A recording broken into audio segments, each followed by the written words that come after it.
की। भारत माता की। भारत माता की। हमारे इस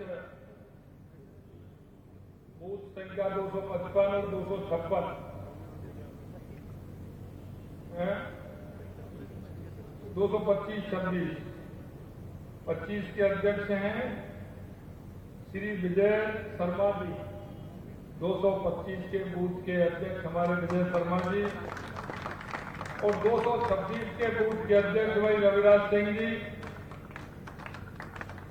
एक बार दोनों के सम्मान में जोरदार तालियों से स्वागत।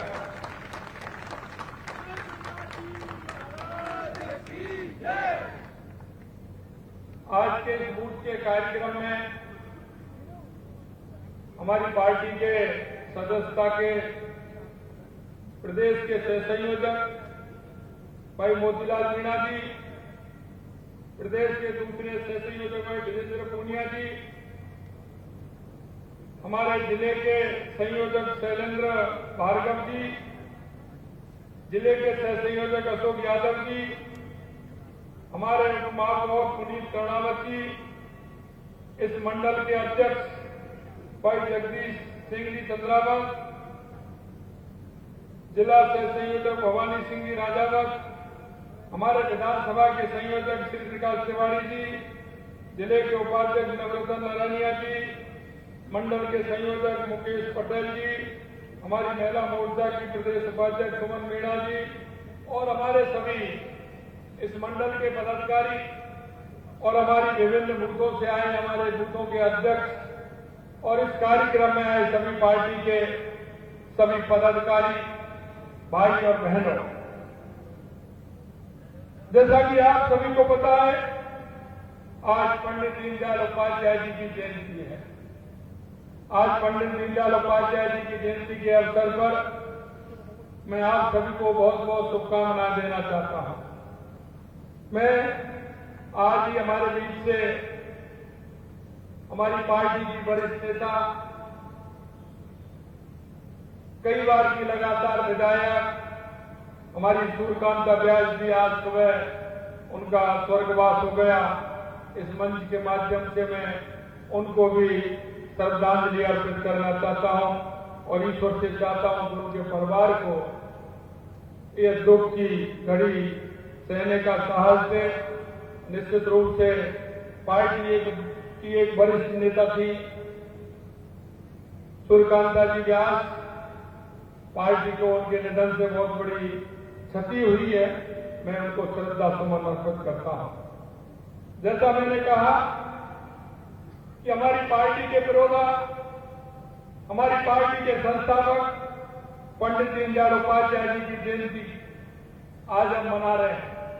मैं उनको भावभीनी श्रद्धांजलि भी अर्पित करता हूं और मैं कहना चाहता हूं कि आज पार्टी का जो वट वृक्ष आप देख रहे हैं, ये पंडित दीनदयाल उपाध्याय जी की उनकी समर्पणता, उनकी पार्टी के प्रति निष्ठा, राष्ट्र के प्रति प्रेम और एक विचारधारा को लेकर के चलना उनका जीवन का एक सच्चा मार्ग रहा। मैं कहना चाहता हूं कि ऐसे पंडित दीनदयाल उपाध्याय जी एक महान विचारक भी थे, एक चिंतक भी थे और उसके अलावा राजनीति की नई दिशा देने का काम देश में किया था। उनकी सोच और सिद्धांत हमेशा हमें प्रेरणा देते रहेंगे। पंडित दीनदयाल उपाध्याय का जन्म, सबसे बड़ी खुशी की बात यह है कि आज हम कह सकते हैं पंडित दीनदयाल उपाध्याय जी का जन्म हमारे जयपुर जिले में ही धानिकिया में हुआ था, क्योंकि उनके मामा जी यहाँ स्टेशन मास्टर थे और उनकी माता जी यहाँ रहती थी, तो उनका जन्म यहाँ हुआ। निश्चित रूप से हम सौभाग्यशाली हैं कि ऐसे एक चिंतक और विचारक का जन्म राजस्थान के धानिकिया में हुआ है। आज हमें उनसे प्रेरणा लेनी चाहिए। हमारे युवा पीढ़ी को उनके विचारों को मैं याद दिलाता हूं। पंडित दीनदयाल उपाध्याय हमेशा एकात्म मानव के सिद्धांत की बात करते थे, वो अंत्योदय की बात करते थे, गांव गरीब की बात करते थे। वो कहते थे अगर गांव का विकास होगा तो हमारे प्रदेश का विकास होगा, प्रदेश का विकास होगा तो हमारे देश का विकास होगा। वो अंत्योदय की अवधारणा को लेकर के देश। और मैं कहना चाहता हूं, सबसे पहले अगर अंत्योदय की योजना इस देश के अंदर लागू की तो हमारे पूर्व मुख्यमंत्री भैरव सिंह जी शेखावती ने लागू की थी। वो पंडित दीनदयाल के उपाध्याय के विचारों पर चलते थे। और यही मैं आप लोगों से कहना चाहता हूं कि उस अंत्योदय की धारणा को लेकर के देश के यशस्वी प्रधानमंत्री नरेंद्र मोदी जी चल रहे हैं। मित्रों, मैं आपसे इतना कहना चाहता हूं, आपने देश के अंदर परिवर्तन देखा होगा। 2014 के बाद कितने बड़े परिवर्तन हुए हैं और उन परिवर्तन के माध्यम से आज हम हर गांव को सशक्त बना रहे हैं, हर जिले को सशक्त बना रहे हैं, हर प्रदेश को सशक्त बनाने का काम कर रहे हैं। क्योंकि हमारा पार्टी का विचार वो विचार है जो अंतिम पंक्ति में खड़ा वो व्यक्ति जिसको आवश्यकता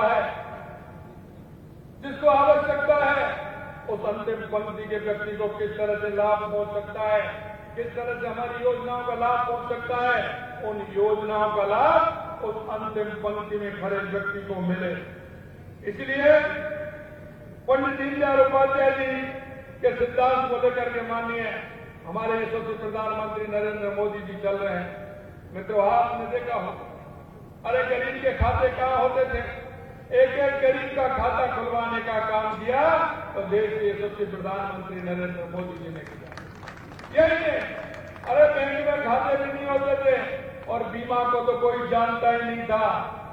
क्या कोई बीमा को जानता था? गरीब आदमी को भी बीमा करा सकता था। लेकिन मैं कहना चाहता हूं, हर गरीब का बीमा करा करके 12 रुपए में देश के उन लाखों गरीबों को फायदा पहुंचाने का काम देश के यशस्वी प्रधानमंत्री नरेंद्र मोदी जी ने किया है।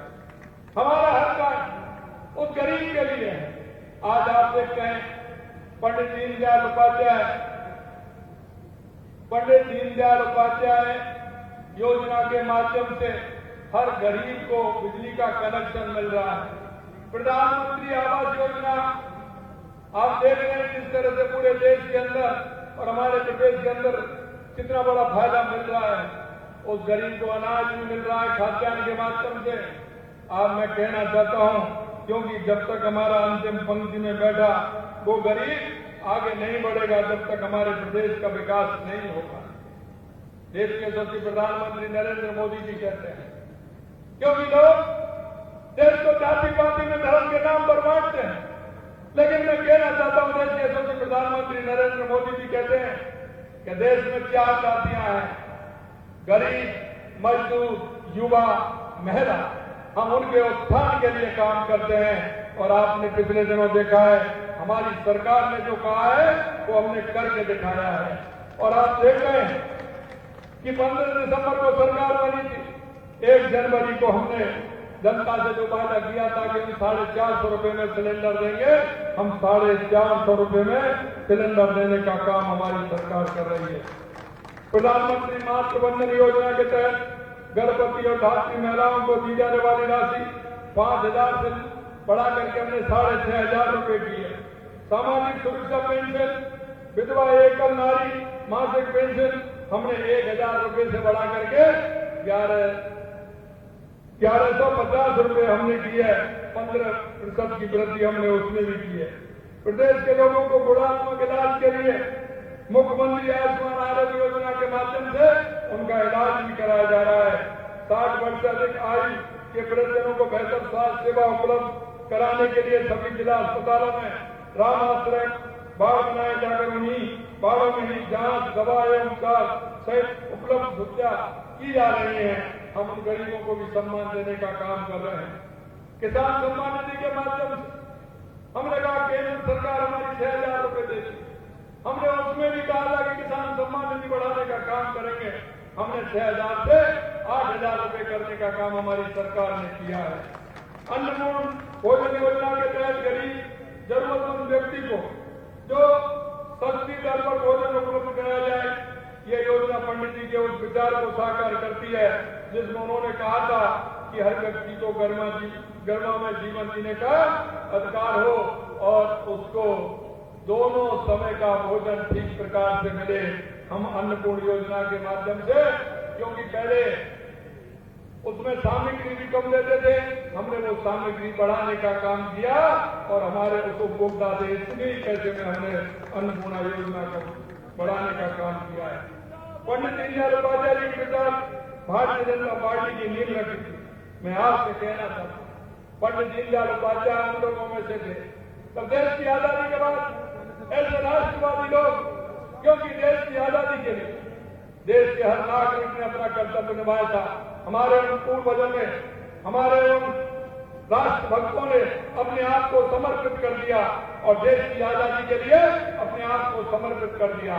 लेकिन आजादी के बाद कुर्सी लोलुपता के कारण कुछ लोगों ने राष्ट्र के अंदर एक दूसरी धारा चला दी थी। लेकिन मैं कहना चाहता हूं, पंडित दीनदयाल उपाध्याय, डॉक्टर श्यामा प्रसाद मुखर्जी, जो कि डॉक्टर श्यामा प्रसाद मुखर्जी उस सरकार में उद्योग मंत्री थे, लेकिन उन्होंने जाकर देश धारा के विपरीत जा रहा है, यह तुष्टिकरण के आधार पर चल रहा है, तो उन्होंने सोचा कि एक राष्ट्रवादी दल की आवश्यकता है और ऐसे 8-10 लोगों ने एक राष्ट्रवादी दल की स्थापना की और 21 अक्टूबर 1951 को जनसंघ के नाम से एक राजनीतिक दल बनाया। मैं आपको कह सकता हूं, पंडित दीनदयाल उपाध्याय, डॉक्टर श्यामा प्रसाद मुखर्जी के जिन विचारों को लेकर के हम और आप चले थे, हमारे वो पूर्वज चले थे, उन पूर्वजों के आज हम कह सकते हैं कि जो 8-10 राष्ट्रवादी लोगों ने जिस संगठन का निर्माण कराया था, वो आज देश की नहीं दुनिया की सबसे बड़ी पार्टी है, दुनिया की सबसे बड़ी पार्टी। अगर इंसान का नियत साफ होगी, काम करने का जज्बा होगा, राष्ट्र के प्रति समर्पण भाव होगा, तो आप देख रहे हैं जिस तरह से दुनिया की सबसे बड़ी पार्टी बनने का काम हमारी इस पार्टी ने किया है उसका, क्योंकि हम किसी भी जाति पात निरपेक्ष धर्म उसमें ध्यान नहीं देते। हम राष्ट्र के प्रति समर्पित होकर के, समाज के प्रति समर्पित होकर के हम काम करते हैं और उस विचार को लेकर के चले थे। हमारा विचार धीरे धीरे धीरे धीरे आगे बढ़ा और आज हम दुनिया की सबसे बड़ी पार्टी हो गई। मैं आपसे कहना चाहता हूं, पंडित जी का एकात्म मानववाद की विचार ने भाजपा को एक सामाजिक रूप से जिम्मेदार पार्टी बनाया। उन्होंने जिस तरह से काम किया, एक नहीं, दो नहीं, दो, तीन, चार पीढ़ियां इसमें ठप गई। उन लोगों ने अपने आप को समर्पित कर दिया मां भारती के लिए और इस देश के लिए, जब जाकर के इतना बड़ा संगठन खड़ा हुआ है। मैं आपसे आज के मौके पर यही